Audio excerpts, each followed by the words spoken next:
Océane. Bonjour Quentin. Nous sommes aujourd'hui à Tiberville pour le début de notre magazine Mémoire. Nous allons durant une semaine sillonner le canton de Tiberville à la recherche de témoignages de la Seconde Guerre mondiale. On est prêt, Océane? On est prêt, Quentin. Aujourd'hui, nous allons chez Madame Mangeant-Bernadette, une habitante de Tiberville, âgée alors de 17 ans. Les sanglots longs des violons de l'automne bercent mon cœur d'une langueur monotone. Bonjour Madame Mangeant. Bonjour. Alors, pouvez-vous nous parler de l'occupation allemande? Oui, ça a été assez dur à vivre parce que, premièrement, on ne les aimait pas. Et beaucoup de contraintes, le couvre-feu à 10 h du soir, plus moyen de sortir. En hiver, c'était pas grave, mais l'été, c'était embêtant. Au point de vue travail, il y avait forcément... Tous les hommes jeunes étaient partis à la guerre, donc c'était les femmes et les personnes âgées qui travaillaient. Comme moi, à ce moment-là, j'avais 16 ans, je travaillais en vendeuse en nouveautés. Il n'y avait plus rien à vendre, je suis partie travailler dans les fermes, chose qui était assez dure. Et chacun arrivait à gagner sa vie comme il pouvait. On avait les tickets d'alimentation, tickets de pain, tickets de viande, tickets de café, sucre. Le pain, on avait 200 grammes par jour, la viande, 200 grammes la semaine. Le sucre et le café, je ne me rappelle pas trop, je crois que c'était 100 grammes de café par mois, quelque chose comme ça. Donc c'était vraiment pas beaucoup. Était-il difficile de manger à sa faim? Ah oui, c'est-à-dire qu'on arrivait à manger, mais des choses que maintenant on ne mange plus. On mangeait par exemple du rutabaga, des topinambours. Malgré tout, c'est des légumes qui reviennent un peu à la mode.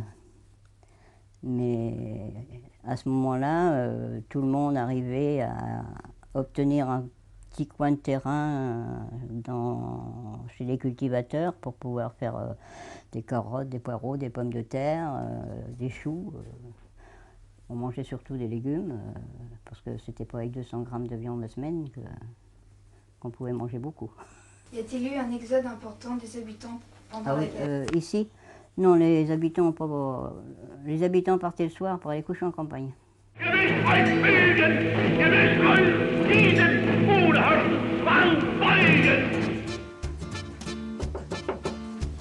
Oui, entrez. Entrez. Bonjour. Bonjour. Bonjour Monsieur Spaldé, on est ravis d'être ici. Avez-vous des faits marquants à nous raconter sur la dernière guerre mondiale? Saint-Aubin n'a pas été un village qui a eu de grands faits marquants. Seulement, il y a quand même les grandes maisons étaient occupées par les Allemands. Et en particulier, une maison, la rubannerie dans la Charterie, où les soldats qui avaient fait une caserne avaient fait de superbes graffitis que vous devriez voir encore sur les murs. Les graffitis de leurs fiancés, d'avions qui tombaient, etc. Donc c'est des vestiges qui restent. Ils avaient occupé également la mairie. Et heureusement, l'ancien maire avait eu un réflexe étonnant, c'est que tous les registres d'état civil les avaient amenés chez lui. Parce que quand les Allemands sont arrivés occuper la mairie, ils ont mis tout par la fenêtre et ils ont tout brûlé. Donc on n'aurait plus d'état civil si le maire n'avait pas fait attention de garder ça chez lui. C'est important. Et le jour de juin 1944, le 6 juin, au moment du débarquement, l'ancien président des combattants, M. Carbonnier, nous racontait qu'ils entendaient un bruit sourd, incessant. On sentait qu'il se passait quelque chose. Et effectivement, Saint-Aubin fut épargné de bombardements parce qu'il y avait un épais brouillard quand les Allemands sont partis en débarque. Et il y avait un épais brouillard, donc ça a protégé, parce qu'il ne faut pas oublier qu'il y avait quand même une piste d'aviation qui était tout près, proche à Barville, où partait les Messerschmitt. Il y a une procession, pouvez-vous nous en parler? Cette procession, pour peut-être remercier que la guerre était finie et que la France était libérée, était partie donc de Boulogne. Elle passait de village en village, elle était jusqu'à Bordeaux et ailleurs. Donc elle est passée à Saint-Aubin, effectivement. Et il y a une vieille photo d'époque où on voit le curé, derrière le curé il y a le maire, il y a les conseils municipaux, il y a les notables et tous les enfants de chœur qu'il y avait à l'époque et la population, voilà. Monsieur Spaldé, est-ce que vous pouvez nous parler un peu de l'Exode? Bien sûr, alors l'Exode, ça a été une période difficile pour tous les Français. Les gens partaient sur les routes parce qu'ils avaient peur des Allemands. et ils partaient avec tout ce qui roule. Et avec tout ce qui roule, il y avait en particulier des landaux. Donc les landaux servaient à transporter des anciens, des jeunes, un peu tout le monde. Et je pense que le landau, on pourrait aller le voir au musée du landau, puisque nous avons un musée du landau qui comporte ce genre de landau de l'Exode. Bon, alors nous voici au musée du landau, où là vous voyez des landaux de toutes les époques, qui partent de l'époque de Napoléon III jusqu'à 1981. Donc il y a diverses formes, il y a plusieurs formes, il y en a en osier, il y en a qui sont en plastique. C'était la période des années 70, baba cool, avec des poids et tout. Vous en avez un qui est en Scooby-Doo, hein, c'est plus doux. Il y en a en des caisses fer, des caisses en bois, il y a un peu tout, toutes les sortes, vous voyez, il y en a beaucoup. Et nous arrivons donc avec des landaux de période de guerre. Et ici, voilà, vous parliez de l'Exode tout à l'heure, vous me posiez des questions. Voilà donc, c'est un landau qui a fait l'Exode, celui-là. Il a fait l'Exode, et en plus, il doit avoir une histoire qu'il ne nous a pas racontée, parce qu'il ne parle pas, malheureusement, on ne sait pas. Mais on en est pratiquement sûr, parce que quand ma femme a réouvert, parce il fallait changer la toile, là, il y avait en dedans comme un nid de souris. C'est le pire pour les landaux, c'est la souris, parce que ça pille tout, ça escanne tout. Et là, elle s'est aperçue, c'était en fait un journal de 1942 qui était froissé. Et dans ce journal, il n'y avait plus rien, bien sûr. Mais dans ce journal, il y avait dû y avoir soit des papiers compromettants qui passaient au nez et à la barbe des Allemands parce qu'ils faisaient la résistance, soit tout simplement, ils avaient caché de l'argent ou des bijoux. L'horreur tisse sa toile. Quelles étaient les conditions de vie durant la guerre? Les conditions de vie étaient, disons, difficiles parce que même de son meilleur ami, on se méfiait de tout le monde. Donc, on gardait tout pour nous, on n'osait pas parler, on n'osait pas, avec forcément la Gestapo, les Allemands, on ne savait pas qui était pour, qui était contre. Donc on était très très méfiants. Est-ce que Tiberville a été bombardé? Tiberville même, non. Sur la 13, oui. Sur la 13, oui. Sur la 13. C'était l'axe qui voulait couper. Ça a été bombardé là, au Louvre, où habite Mampenrue. D'ailleurs, il y a les champs qui viennent jusqu'au restaurant Saint-Honoré. C'était que des trous de bombes. Aviez-vous des moyens de défense? Aucun. Aucun, parce que quand les Allemands sont arrivés, il y a eu les ordres en mairie, il fallait apporter, ceux qui avaient un fusil de chasse, tout ça, il fallait apporter des armes. Même les postes de radio, il fallait les déposer en mairie, on n'avait pas le droit d'avoir un poste de radio. Sauf quand on oubliait de les porter. Ça arrivait souvent. Il était camouflé, et puis aux heures des informations, on les ressortait pour les écouter. Vous voyez, vous avez une petite pierre ici, une aiguille avec un ressort, donc il fallait tâter sur la pierre pour arriver à trouver la station conservée qui était Londres à ce moment-là. Et quand on l'avait bien trouvée, on serrait sur la vis et puis que l'aiguille reste bien en place sur le poste à galène. Donc il y avait un casque qui a été branché qu'on avait sur les oreilles et c'est comme ça qu'on entendait les informations. Londres le disait, Radio Paris ment, Radio Paris est allemand, mais c'était bien vrai hein, parce que c'était du bourrage de crâne. Est-ce qu'il y avait des terrains d'aviation dans le canton? Le terrain d'aviation de Bernay était déjà existant et il y avait le champ d'aviation de Barville, mais ça c'est les Allemands qui l'avaient créé dans les herbages de M. Fécom. Océane, tu trouves pas que c'est passionnant tout ce qu'on est en train de vivre? Oui, Quentin, c'est passionnant, mais ce qui serait plus intéressant pour nos spectateurs, c'est de comprendre comment sont arrivés les premiers soldats à Barville. Et bien pour cela, nous allons rencontrer Madame Prévost. Allons-y.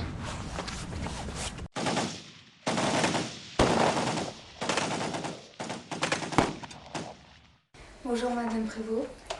On est ravis d'être avec vous aujourd'hui et de nous avoir accueillis. C'est avec plaisir que j'accueille des enfants qui sont de l'âge, vous avez l'âge que j'avais pendant la guerre. Alors ça me fait plaisir de vous accueillir pour vous raconter un petit peu ce qui s'est passé, comment s'est fait le champ d'aviation de Barville. Alors quand les Allemands sont arrivés par ici, Bon, ils ont voulu occuper le manoir, mais comme mes parents étaient encore là, bon, ils ont monté quand même la piste d'aviation et il y a des avions qui sont arrivés. Et après, bon, mon père a été mis en prison parce que il avait touché à un avion. Il y avait des sentinelles qui gardaient les avions. Et il a été mis en prison pendant 2 mois à Bernay. Donc, après, à ma mère, ils lui ont donné 48 heures pour partir. Comment ils vous ont expulsé? Ben, avec perte et fracas, vous partez dans les 48 heures, c'est tout. Et vous nous avez parlé du terrain d'aviation, vous pouvez nous en dire un peu plus? Bon, alors le terrain d'aviation a été, ils l'ont construit une piste d'aviation.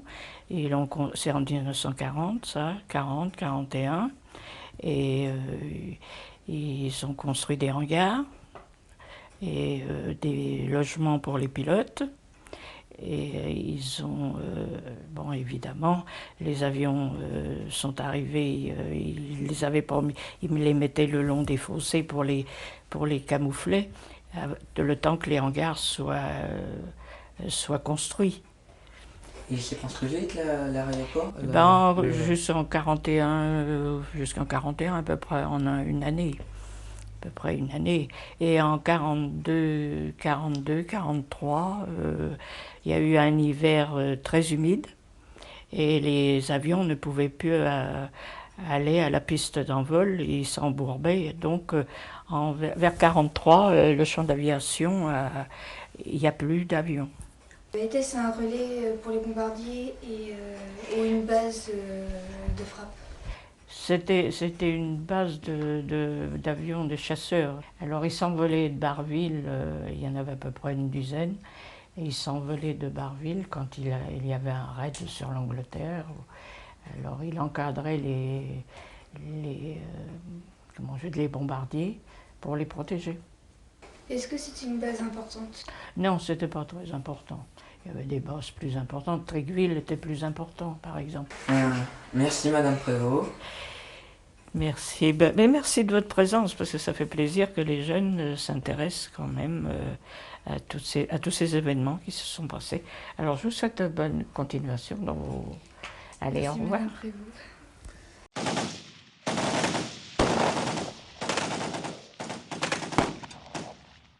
L'armée allemande a-t-elle eu des blocos sur le canton?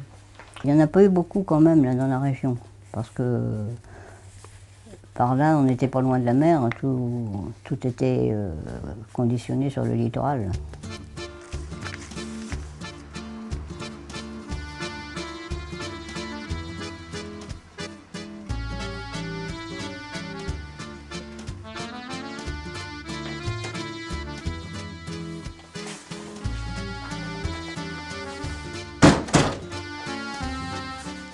Aujourd'hui, on est à Drucourt pour interviewer M. Toufflet qui va nous parler de l'histoire des blocos et le bombardement sur Drucourt.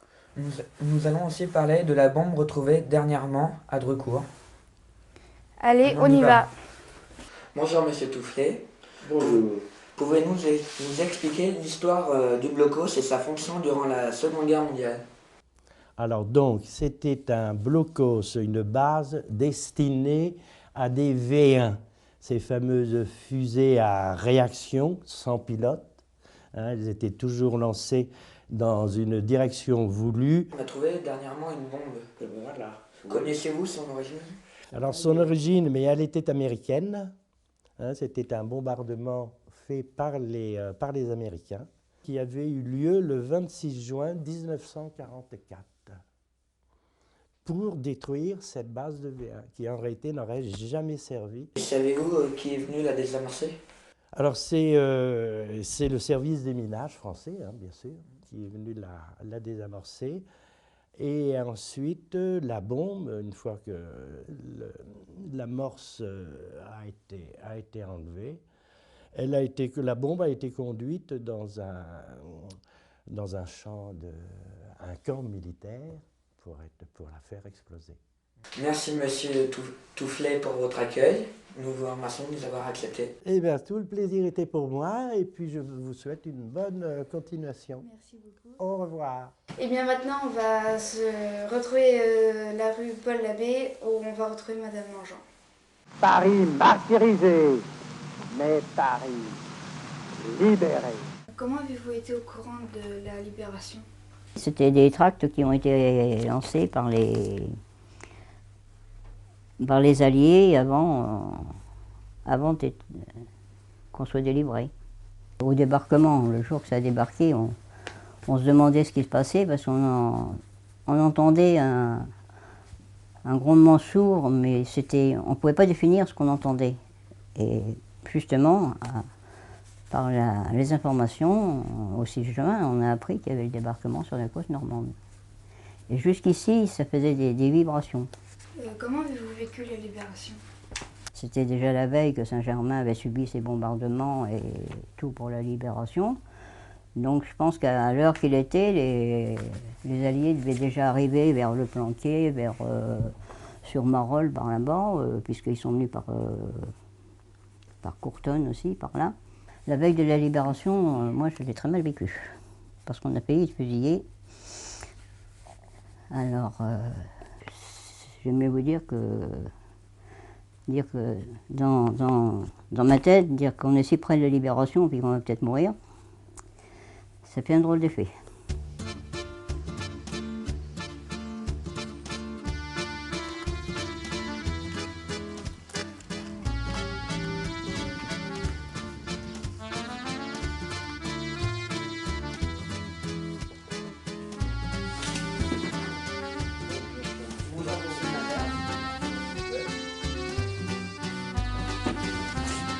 Bonjour Monsieur Malherbe. Bonjour. On est ravis que vous soyez avec nous. Au niveau des tirs de canon, il y en a eu beaucoup sur Saint-Germain-la-Campagne?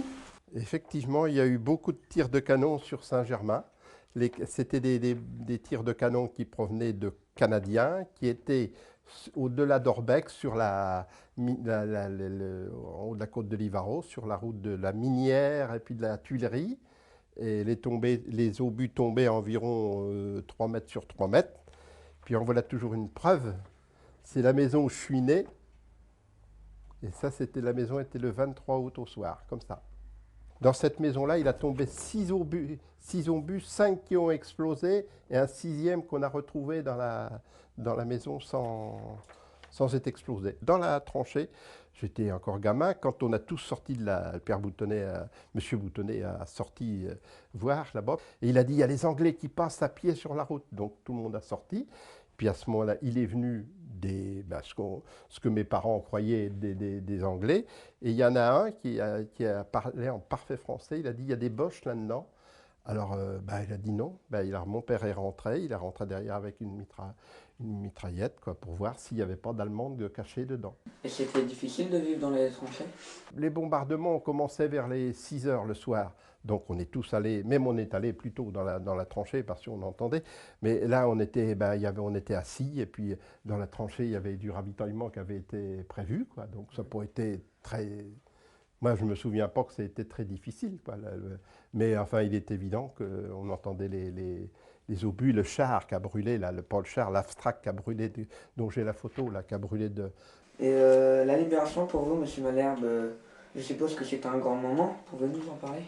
Ma mère élevait beaucoup de lapins, de volailles, de dindes, de poulets, de quelque chose. Et elle avait 180 et quelques volailles. Et comme tous ces obus qui ont tombé, les volailles, il était dehors. Quand de voir toutes ces bêtes qui étaient mortes ou blessées, ça c'est un truc qui me reste Les Canadiens, ils sont montés par la côte d'Orbiquet. Ils en ont fait 6, 7 ou 8 fois pour monter cette côte d'Orbiquet. Après, il y en a, comme Saint-Germain était dur à prendre, il y en a qui sont montés par le bois des Capucins, d'autres qui sont venus par le bois qui montait de Saint-Martin-de-Bienfaite.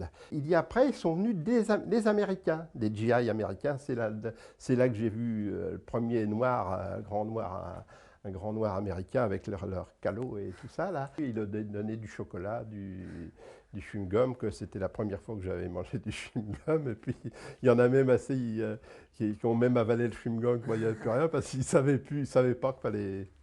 Monsieur Mahler, pouvez-vous nous parler du monument des Canadiens? Ça a été le premier monument canadien du département de l'Eure qui a été édifié dans une commune ou dans une ville. Parce que Saint-Germain, ça a été le premier village, avec vraisemblablement la chapelle Gauthier, qui ont été libérés dans le département de l'Eure. Voilà le jour de l'inauguration de ce monument du Canadien, dont il y avait pas mal de monde. Et j'ai l'affiche, là, ici, l'affiche grandeur nature, couleur d'origine, hein, comme ça, où tout le descriptif de la manifestation pour le dimanche 27 juillet 1947. Merci Monsieur Mahler, on était très contents d'être là. Et maintenant on se retrouve chez Madame Mangeant.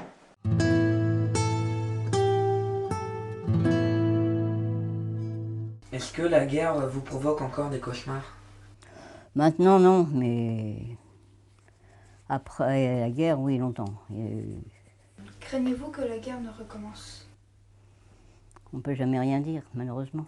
Il faut espérer que non, parce que c'est vraiment un vrai cauchemar. Et surtout maintenant, je crois que ce sera encore bien pire qu'avant. Merci de nous avoir accueillis et d'avoir répondu à toutes nos questions. C'est avec plaisir. Je suis contente d'avoir pu voir ça.